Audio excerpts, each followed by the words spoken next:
ఏ విధంగా శక్తులు, గుణాలు, సమయం, శ్వాసను సఫలం చేసుకోండి అని బాబా చెప్పారు. మీరు ఈ ఒక్క జన్మ, కొంచెం జన్మ సఫలం చేసుకుంటే అనేక జన్మలు మీకు అధికారం లభిస్తుంది. సో లక్ష్యం పెట్టుకోండి. నా ప్రతి శ్వాస, ప్రతి సెకండ్ అసఫలం అవ్వకూడదు.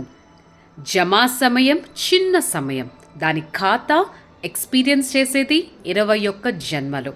సో సదా బాబా సమానంగా అవ్వాలి అని అండర్లైన్ చేసుకోండి. ప్రతి సంవత్సరం లక్ష్యం పెట్టుకోండి బాబాని ఫాలో చేయాలని. మన సంకల్పం, మాటలు బాబా సమానంగా అవ్వాలి. మన కర్మ, సంబంధ సంపర్కాల్లో బాబాని ఫాలో చేయాలి. సదా నేనొక శ్రేష్ఠ ఆత్మను, నా కర్మేంద్రియాలను కంట్రోల్ చేసుకునే ఆత్మను అని బాబా చెప్తున్నారు. ఒక స్లోగన్ సదా ఇక్కడ ప్రింట్ అయిపోవాలి. బాబా సమానంగా అవ్వాలి.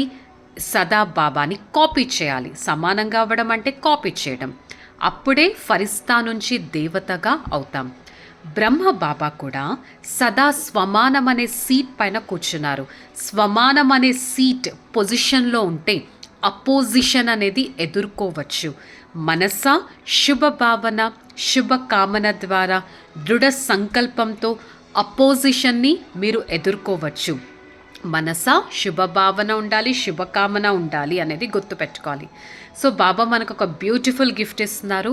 మేరా బాబా అని హృదయపూర్వకంగా అవ్వండి. మీకు ఏ శక్తి కావాలంటే ఆ శక్తి హాజర్ అనేది అవుతుంది.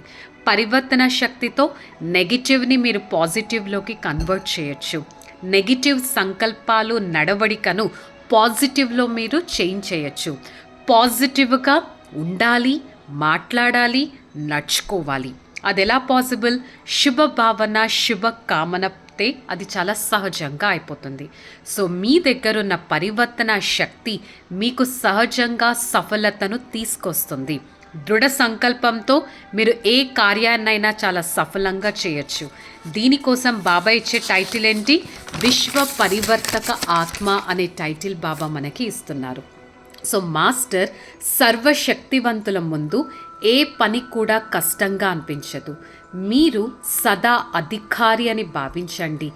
మీరు అధికారిగా భావిస్తే ఎక్కడైనా చీకటి ఉందంటే, అంధకారం ఉందంటే మీరు అక్కడికి వెలుగు తీసుకురావచ్చు అన్నారు. సో బాబా మళ్ళీ గుర్తుపెట్టుకోండి అంటున్నారు.